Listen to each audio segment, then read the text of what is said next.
प्रदेश में 30 जून के बाद लागू होगा यूनिफॉर्म सिविल कोड। मुख्यमंत्री धामी ने कहा, धर्मांतरण घुन की तरह लग गया था, जिसे रोकने के लिए कठोर कानून लाए। 20 मई से शुरू होगी हेमकुंड साहिब यात्रा। डीएम और एसपी ने लिया व्यवस्थाओं का जायजा।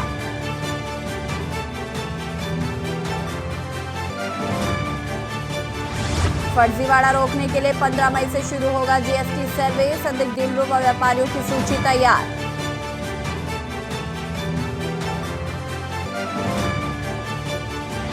राजधानी देहरादून में गरीबों के लिए बनेंगे घर। अब स्थापना विकास की 10 अधूरी योजनाओं के लिए फंड का इंतजाम।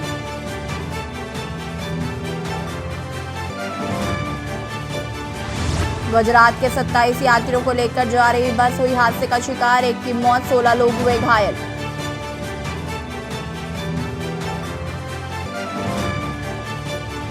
पहाड़ी इलाकों में आज गर्जना के साथ बिजली चमकने के आसार। मौसम विभाग ने किया येलो अलर्ट जारी। आप देख रहे हैं के न्यूज, खबरों का सारथी। नमस्कार, खबर उत्तराखंड में आप सभी का स्वागत है। मैं हूं आपके साथ यशी शुक्ला। रुड़की से खबर आपको बता देते हैं, जहां पर पुलिस और गौ तस्करों के बीच हुई मुठभेड़। पुलिस और गौ तस्करों के बीच हुई मुठभेड़ देर रात।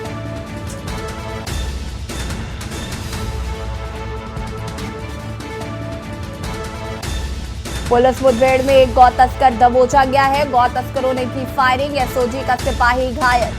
बता दें कि जवाबी फायरिंग में एक बदमाश के पैर में लगी गोली।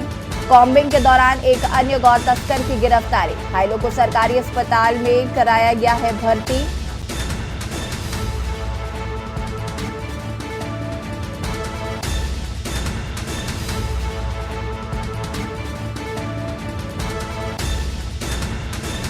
घायलों को सरकारी अस्पताल में कराया गया भर्ती। रुड़की से खबर, पुलिस और गौ तस्करों के बीच हुई मुठभेड़। देर रात कोर्ट कॉलेज में हुई मुठभेड़। पुलिस मुठभेड़ में एक गौ तस्कर को गिरफ्तार किया गया है। गौ तस्करों ने की फायरिंग। एसओजी का सिपाही हुआ घायल। गौ तस्करों ने की फायरिंग। एसओजी का सिपाही घायल बताया जा रहा है। जवाबी फायरिंग में एक बदमाश के पैर में लगी गोली।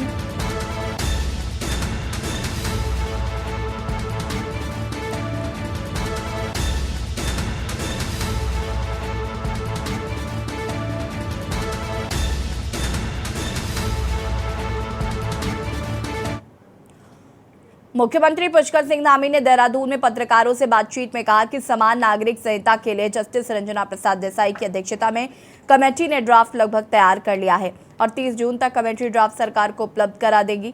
सरकार को ड्राफ्ट मिलते ही उसे लागू करने की दिशा में आगे बढ़ेंगी। वहीं मुख्यमंत्री ने कहा कि उत्तराखंड देश का पहला राज्य होगा जहां समान नागरिक संहिता लागू होगी।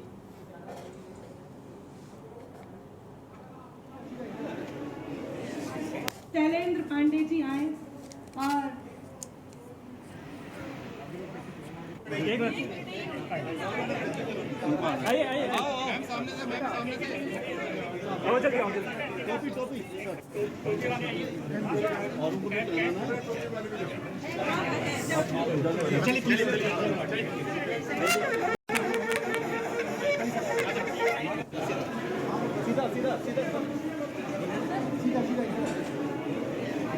शैलेंद्र पांडे जी आए और 30 जून तक हमको उसका ड्राफ्ट मिल जाएगा।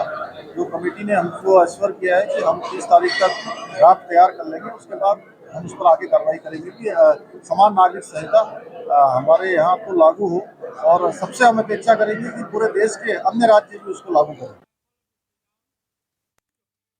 पहाड़ी जिलों में 17 मई तक बारिश होगी। मौसम विभाग ने 17 मई तक चमोली, उत्तरकाशी, बागेश्वर, रुद्रप्रयाग और पिथौरागढ़ समेत अन्य जिलों में बारिश की संभावना जताकर येलो अलर्ट जारी किया है। वहीं मैदानी जिलों में मौसम शुष्क रहेगा और तापमान बढ़ने का अंदेशा जताया गया है। मौसम विभाग के निदेशक डॉक्टर विक्रम सिंह ने बताया कि 14 से 16 तक पर्वतीय इलाकों में बारिश की संभावना है। वहीं 17 से 19 तक हल्की बारिश ऊंचाई वाले इलाकों में हो सकती है।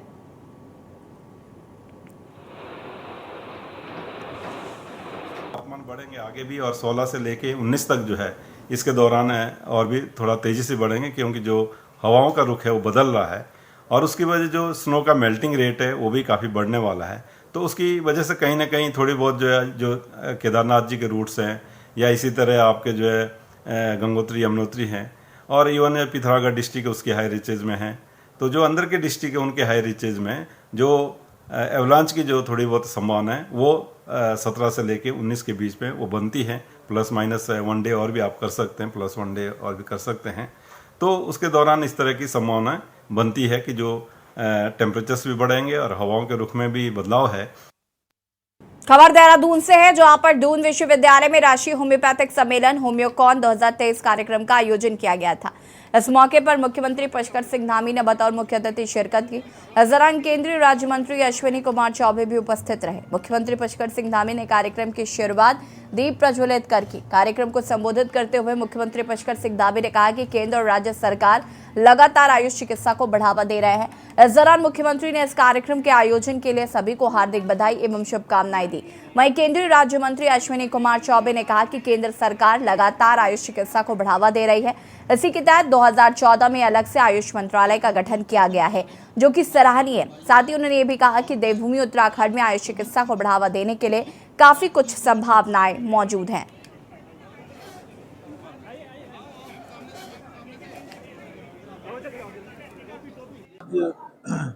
होम्योकॉन 2023 यहाँ पर आयोजित हुआ। इसमें हमारे बहुत सारे होम्योपैथी से जुड़े हुए, चिकित्सा क्षेत्र में जुड़े हुए अनेकों विशेषज्ञों ने और इस क्षेत्र में काम करने वाले लोगों ने भाग लिया है। तो निश्चित रूप से ये उत्तराखंड यहाँ देवभूमि है, वहीं ये आयुष भूमि भी है, आयुष के साथ साथ योग भूमि भी है। तो इस प्रकार के जो कार्यक्रम हैं उससे तमाम प्रकार की जो चर्चा होती है, जो उसमें एक मंथन होता है, चिंतन होता है, उसमें से सकारात्मक रूप से तमाम सारे चीज़ें बाहर आती हैं, तमाम चीज़ों पर चर्चा होती है। वो कहीं ना कहीं जो हमारा संकल्प है कि इसको आयुष का प्रदेश बनाएंगे, आयुष हमारी पहली प्राथमिकता है, उस दिशा में ये बहुत कारगर होगा। मैं इसके आयोजन के लिए सभी को बधाई देता हूँ और हमारे केंद्रीय मंत्री आदरणीय अश्विनी चौबे जी यहाँ पधारे हैं, उनका भी मैं हृदय से अभिनंदन करता हूँ कि वो भी आयुष के क्षेत्र में, इस क्षेत्र में उन्होंने काफ़ी काम किया है, आप सभी जानते हैं। तो उनका भी एक बार स्वागत है। होम्योपैथिक का कोई बाहर की जर्मनी की नहीं है, ये लोगों में भ्रम है। ये भारत की पुरातन और सनातन संस्कृति से जुड़ा हुआ, जो चरक संहिता में आयुर्वेद हो, होम्योपैथ हो, ये जड़ी बूटी औषधियों से निर्मित ही वो दवाइयाँ हैं। भले हमारे जर्मन के विद्वान ऐसे चिकित्सक हनुमान ने पूरे दुनिया में इसको आगे बढ़ाया, लेकिन ये हमारी परंपरा है। और मैं तो बिहार का, जब मैं स्वास्थ्य मंत्री रहा, मैंने होम्योपैथ, आयुर्वेद, आयुष और तमाम विधा को एक साथ लेकर इंटीग्रेटेड हेल्थ पॉलिसी को बनाने के लिए हमने पूरे देश की, पूरे बिहार की यात्रा की थी। और आज मेरे भारत सरकार में मैंने स्वास्थ्य मंत्रालय का भी जिम्मेवारी हमारी छोटी सी थी। मैं वर्षों तक प्रधानमंत्री के नेतृत्व में, जो उन्होंने आयुष मंत्रालय अलग से बनाया 2014 में। आज दिनेशपुर में कांग्रेसियों ने कर्नाटक विधानसभा में पार्टी को भारी मतों से जीत पर मिठाई वितरित कर जश्न मनाया है। आपको बता दें कि कांग्रेस के प्रदेश अध्यक्ष सुमित्र भुल्लर एवं प्रदेश महामंत्री ममता हालदार के नेतृत्व में सैकड़ों कांग्रेसियों ने जुलूस निकाला। राहुल गांधी जिंदाबाद, सोनिया गांधी जिंदाबाद, प्रियंका गांधी जिंदाबाद के नारे लगाए। उसके बाद सुभाष चंद्र चौक पर एक दूसरे को मिठाई खिलाई और खुशी जाहिर की। कांग्रेसी यूथ गृह के प्रदेश अध्यक्ष सुमित भुल्लर ने कहा कि लगातार हमने 2 विधानसभा जीती, हिमाचल और कर्नाटक एक शुभ संकेत है और 2024 में कांग्रेस भारी मतभेद से लोकसभा जीतेगी है। क्यों कांग्रेस प्रदेश महामंत्री ममता हालदार ने कहा कि इस बार चुनाव में बजरंगबली भाजपा का साथ नहीं दे पाए। जो मुकाबला था, इसमें देश को जोड़ने वाले लोगों की, जोड़ने की विचारधारा की जीत हुई है। इसके लिए मैं प्रत्येक हिंदुस्तानी को बधाई देना चाहता हूँ। ये जीत देश की जीत है, ये जीत लोकतंत्र की जीत है, ये देश संविधान की जीत है। और आने वाले दिनों में हम इन सांप्रदायिक ताकतों को बेनकाब करते हुए इनको सत्ता से बाहर करने का काम करेंगे और पूरा देश पहले की तरह एकजुट होकर प्रगति के पथ पर अग्रसर होगा। कर्नाटक में जो जीत है हमारी हुई है कांग्रेस पार्टी की, वो बहुत बड़ी जीत है। हमें इससे ये आशा लगता है कि जनता अब जो है जाग चुकी है। कर्नाटक में 40% जो भ्रष्टाचार थे, भ्रष्टाचार का जो नारा लगा था और वो सही में था, और गरीबी से और बेरोजगारी से, महंगाई से लोग त्रस्त हैं।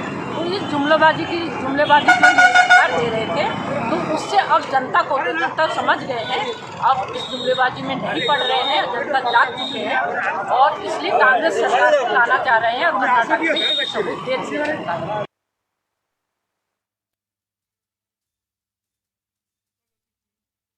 उत्तराखंड में आखिरकार शिक्षा के अधिकार अधिनियम आरटीआई के तहत एडमिशन की प्रक्रिया शुरू हो गई है। निजी स्कूलों में अब वंचित एवं कमजोर वर्ग के बच्चों के दाखिले की प्रक्रिया आगामी 23 मई तक जारी रहेगी। इसके साथ ही 16 से 20 जून के बीच पोर्टल पर प्रवेशित बच्चों की सूची भी अपलोड कर दी जाएगी।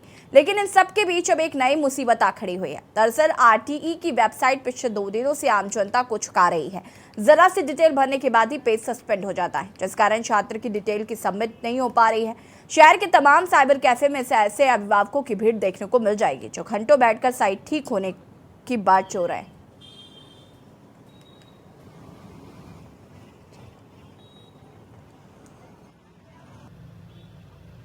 मुझे 2 दिन हो गए यहाँ आते हुए। बहुत दिक्कत हो रही है, सर्वर डाउन है और मतलब कल से कितने चक्कर लग गए यहाँ, अभी भी नहीं हो पाए। 10 बजे आ गई थी, अभी 12:30 हो गए। यही हल्द्वानी। काजल कोहली। साइट कल से खुलनी थी और लेकिन कल तो ये चली नहीं है और आज भी इसके फॉर्म एक पेज भरने में एक घंटा रुक के चल रही है। एक घंटा एक पेज पे लग जा रहा है और ये सुबह से मतलब कितने गार्जियन आ चुके हैं, 10-12, सबके सब वापस हो गए, किसी का कंप्लीट फॉर्म नहीं हुआ। से आरटी की साइट खुली है, लेकिन कल को ये साइट पूरे टाइम नहीं चली। कल को भी बहुत सारे पेरेंट्स आए, 10-12 बार ट्राई किया, लेकिन बार बार वो साइट खुलने में इतना टाइम लगा रही है कि उसमें एरर आ जा रहा है। आज भी सुबह से एक पेरेंट का हम लगे हैं, वो 10 बजे से बैठे और अभी 12:30 हो गया, उनका अभी तक कंप्लीट नहीं हुआ। मतलब एक पेज जैसे होता है पर्सनल डिटेल्स वाला, उसी को कंप्लीट होने में आधा घंटा लग जा रहा है। उसके बाद मैसेज, जो रजिस्ट्रेशन आईडी का एक मैसेज आता है, वही कम से कम आधे घंटे बाद आ रहा है। तो ऐसे में तो एक फॉर्म भरने में पूरा दिन लग जाएगा। आपका नाम? मेरा नाम निधि गोयल। आम आदमी पार्टी के उत्तराखंड प्रभारी और पंजाब के विधायक बरिंदर कुमार गोयल एवं सह प्रभारी दिल्ली के विधायक रोहित महरोलिया उत्तराखंड पहुंच रहे हैं, जिसे देखते हुए हल्द्वानी में खंडेलवाल भवन में आम आदमी पार्टी ने पार्टी कार्यकर्ताओं के साथ बैठक की और तैयारियों का जायजा लिया। प्रदेश संगठन सचिव एवं सह प्रभारी नैनीताल समित टिक्कू ने कहा कि कार्यकर्ता पिछली बातों को भूल उनसे सीख लेते हुए आगे बढ़ें और आपसी खींचतान को बुलाकर पार्टी के हितों को ध्यान में रखते हुए संगठन की मजबूती के लिए एकजुट हो। उन्होंने कहा कि भाजपा के अच्छे दिनों को अब जनता ने ओके टाटा बाय बाय कहना शुरू कर दिया है। जल्द ही उत्तराखंड अब आपकी होगी। उन्होंने कहा कि इसी कड़ी में आप कार्यकर्ताओं में जोश भरने प्रभारी और सह प्रभारी पहली बार उत्तराखंड के दौरे पर आ रहे हैं, जहां वो 17 मई देहरादून और उसने दूसरा दिन यानी 18 मई को हल्द्वानी पहुंचेंगे।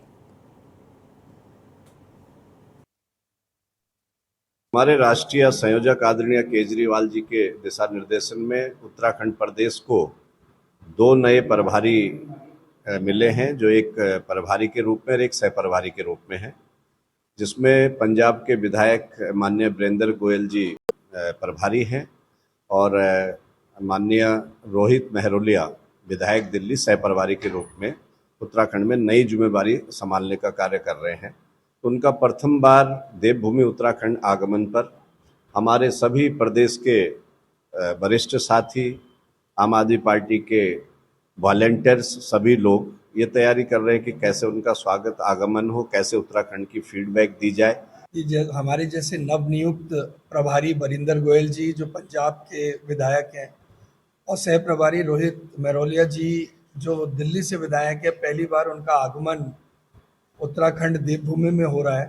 तो उसके लिए 17 को देहरादून में और 18 मई को हल्द्वानी में उनके स्वागत हम लोगों ने उनकी डेट निश्चित की है और कुमाऊं भर के कार्यकर्ता उनके स्वागत के लिए यहाँ आएंगे।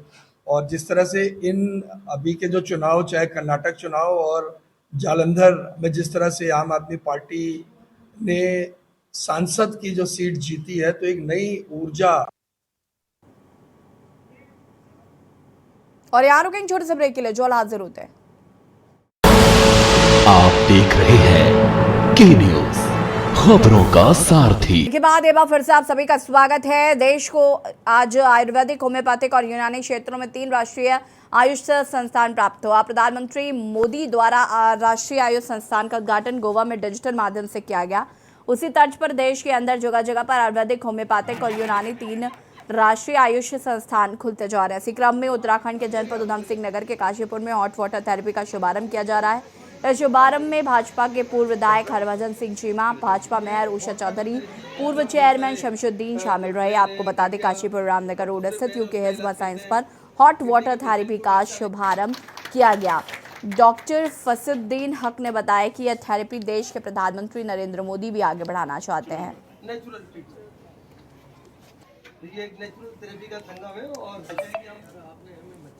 यूके हिजामा साइंसेज और विगत 21 साल से लोगों की सेवा में मेडिकल फैसिलिटी प्रोवाइड करा रहा है।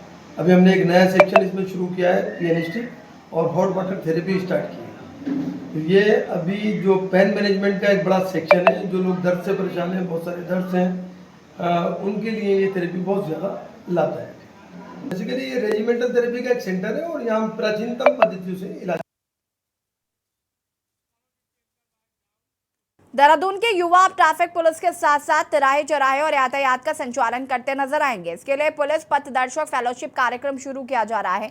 इसके लिए चयनित युवाओं को 1 महीने तक ट्रैफिक नियमों की जानकारी दी जाएगी। एसपी ट्रैफिक अक्षय कोंडे ने बताया कि पहले चरण में 18 से 30 वर्ष के 15 युवाओं को प्रशिक्षित किया जाएगा। वो हर 3 दिन से 4 घंटे तक पुलिस के साथ तिराहे चौराहे पर ट्रैफिक का संचालन करेंगे। इसके लिए युवा 20 मई तक आवेदन कर सकते हैं। 28 मई से 26 जून तक प्रशिक्षण दिया जाएगा। प्रशिक्षण पूरा होने के बाद प्रमाण पत्र दिए जाएंगे। ट्रैफिक पुलिस ने एक एकेडमिकल अपॉर्चुनिटी बेसिकली यूथ लोगों को, कॉलेज के लोगों को या इंजीनियरिंग बैकग्राउंड के बच्चों के लिए लाई है। इसमें हम पारदर्शक फेलोशिप की शुरुआत कर रहे हैं, जो एक 1 मंथ की फेलोशिप प्रोग्राम रहेगा। इसमें आपके एप्लीकेशंस इनवाइट किए जाएंगे। हम 10 से 15 लोग उसमें चूज करेंगे, जिनको ऑन फील्ड ट्रेनिंग दी जाएगी, ऑफिसर्स के साथ अटैचमेंट होगी। जितने भी मॉडर्न साइंटिफिक टूल्स हम लोग ट्रैफिक मैनेजमेंट में यूज करते हैं, चाहे कैमरे हो, ड्रोन हो, व्हीकल्स हो, इक्विपमेंट हो, इसके साथ एक्सपोजर दिया जाएगा। जो लोग जॉब्स के लिए ट्राई कर रहे हैं इंजीनियरिंग बैकग्राउंड से या यूनिफॉर्म सर्विसेज के लिए इंटरव्यू या अलग अलग एग्जाम्स दे रहे हैं, उनके लिए भी ये बहुत ही महत्वपूर्ण और मददगार काबिल। रामनगर कर्नाटक विधानसभा चुनाव के शनिवार को चुनाव परिणाम से कांग्रेस की ऐतिहासिक जीत हुई है। रानीखेत रोड स्थित पार्टी कार्यालय में कार्यकर्ताओं ने कांग्रेस के वरिष्ठ नेता एवं पूर्व विधायक रणजीत सिंह रावत के नेतृत्व में आतिशबाजी करते हुए मिष्ठान वितरित किया। इस ऐतिहासिक जीत के लिए पार्टी हाईकमान का आभार जताने के साथ ही कर्नाटक की जनता का भी आभार व्यक्त किया गया। पूर्व विधायक कर्नाटक की जनता ने झूठ बोलने वाले भाजपा नेता के और भाजपा को करारा जवाब देते हुए बताया कि अब देश की जनता बहकावे में नहीं आएगी। उन्होंने कहा है कि महंगाई, बेरोजगारी जैसे मुद्दों को लेकर देश की जनता पूरी तरह से देखिए, जिस तरह से भारतीय जनता पार्टी ने पूरे देश में झूठ बोल करके एक माहौल बनाया था, चाहे वो अच्छे दिन का हो, 15 लाख खाते में आने की बात हो, 2 करोड़ युवाओं को हर साल रोजगार देने की बात हो, किसानों की इनकम दुगनी करने की बात हो, 100 स्मार्ट सिटी बनाने की हो, बुलेट ट्रेन चलाने की बात हो, चीन को लाल आंख दिखाने की बात हो, एक के बदले 100 सिर लाने की बात हो, उन सब में भारतीय जनता पार्टी बुरी तरह फेल हुई। ये ज़रूर है कि वो दोबारा केंद्र की सत्ता में 2019 में काबिज हुई पुलवामा और उसमें, लेकिन आज पुलवामा हादसे का भी जो है कि सच्चाई उन्हीं के नेता और पूर्व गवर्नर ने खोल दी है। तो अब लोग सच्चाई धरातल की तरफ आ रहे हैं और ज़मीनी मुद्दों से जुड़ रहे हैं। जो आज बेरोजगारी और महंगाई और हमारी आर्थिकी जो गिर रही है, वो सबसे बड़े मुद्दे हैं। कर्नाटक में कांग्रेस की हुई ऐतिहासिक जीत के बाद देश भर में कांग्रेस कार्यकर्ताओं में खुशी की लहर है। कांग्रेसी कार्यकर्ता एक दूसरे को मिठाई खिलाकर कर्नाटक में हुई कांग्रेस की जीत का जश्न मना रहे हैं। मंगलौर में भी कांग्रेस के राष्ट्रीय सचिव काजी निजामुद्दीन के कार्यालय पर सैकड़ों की संख्या में कार्यकर्ता पहुंचे। कार्यकर्ताओं ने पटाखे जलाकर काजी निजामुद्दीन का स्वागत किया। राष्ट्रीय सचिव काजी निजामुद्दीन को पार्टी ने कर्नाटक चुनाव के लिए पर्यवेक्षक बनाकर भेजा था। जश्न के माहौल में पहुंचे कांग्रेस जिलाध्यक्ष व कांग्रेस विधायक वीरेंद्र कुमार ज्योति ने कहा कि ये जनता की जीत है।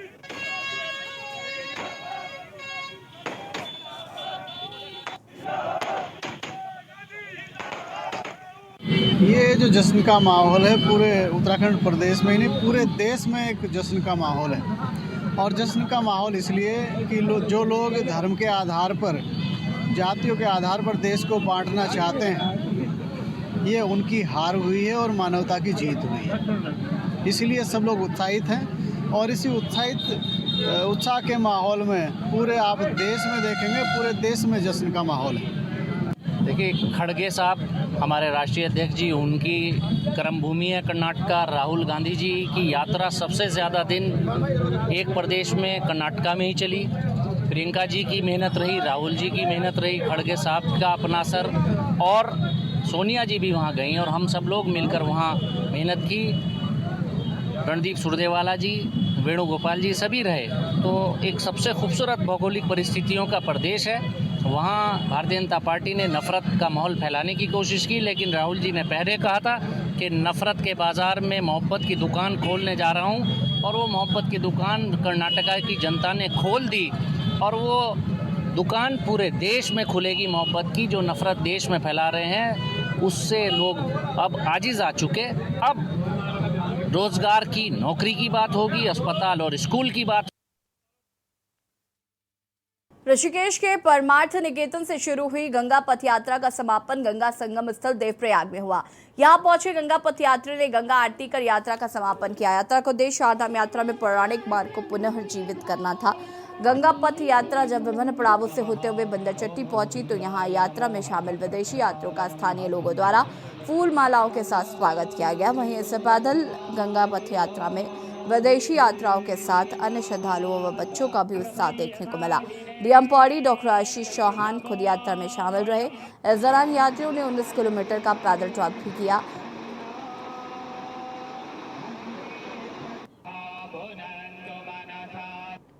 ये एक इसका अर्थ गंगा जो माननीय प्रधानमंत्री जी की तरफ से निर्देश भी दिए गए हैं कि गंगा को अर्थ गंगा के तौर पे जो हमें देखा जाना है, तो उस प्रयास को हम इसमें डाल भी रहे हैं। और इसमें मिलेट से रिलेटेड या हमारा मोटा अनाज है, पारंपरिक खाना है और पारंपरिक जीवन पद्धति है, उसको भी हम लोग एक तरीके से होम स्टेज और दूसरी चीज़ों के माध्यम से डिस्प्ले करते हैं। सर, आउटलेट भी डेवलप किए जाएंगे इस और जो ये मिलेट्स को लेकर है या अन्य स्थानीय लोकल खाना या स्थानीय उत्पादों को जिस तरीके से हम लोग प्रमोट करेंगे तो हमारे प्लान में है। फर्स्टली हम लोग ट्रैक रूट को इम्प्रूव करना चाह रहे हैं और ऐसे स्टेशंस बनाना चाह रहे हैं जहाँ पर हम उन्हें फर्स्ट मेडिकल फैसिलिटी दे पाएँ या किसी तरीके से उन्हें दूसरे बेनिफिट्स दे पाएँ, नेटवर्क कनेक्टिविटी को इम्प्रूव कर पाएँ। तो उन सारे एस्पेक्ट्स को लेते हुए एक प्रॉपर प्लान किया जाएगा। नमस्कार।